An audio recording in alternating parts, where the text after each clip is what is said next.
Sir, નકલી દાગીના સાથેના 2 આરોપી કતારગામ પોલીસે ઝડપ્યા છે. શું છે આખી હકીકત ને શું કહેશો આ બાબતે? કતારગામ વિસ્તારની અંદર રાજ જ્વેલર્સ કરીને એક સોનીની દુકાન આવેલી છે.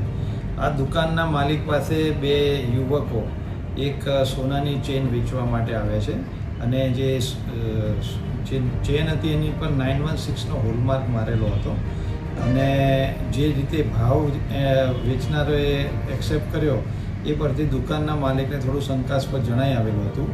જે 916નો હોલમાર્ક હતો એ સાચો હતો, પરંતુ બાકીની જે ચેન છે એને જ્યારે સોનીએ ચેક કરી તો તેની અંદર સોનાની જગ્યાએ તાંબાનું પ્રમાણ વધારે હતું. તો આ બંને યુવકો જ્યારે ચેન આવ્યા ત્યારે 5000 રૂપિયા એડવાન્સ લઈને ગયા હતા અને બાકીના પૈસા જ્યારે લેવા આવે એ પહેલાં સોનીએ કતારગામ પોલીસનો સંપર્ક કરતા પોલીસ પહોંચી ગઈ અને જ્યારે આ 2 વ્યક્તિઓ એ ડુપ્લિકેટ સોનુની ચેન જ્યારે વેચવા માટે આવેલા એ બંને આરોપીને અટક કરેલ છે, જેના નામ છે અફાન આરિફ જાનુ હસન, જે ધોરાજીનો રહેવાસી છે. બીજો છે પ્રિયાંક જગદીશ ગોધાસરા, એ પણ બહારપુર ધોરાજીનો રહેવાસી છે. બંને આરોપીઓને પોલીસે કસ્ટડીમાં લીધેલા છે અને એનું ઇન્ટ્રોગેશન ચાલુ છે કે આ લોકો 916નો હોલમાર્કની સાથે નીચેની ચેન ડુપ્લિકેટ કેવી રીતે બનાવતા હતા તે દિશામાં તપાસ ચાલુ થઈ છે.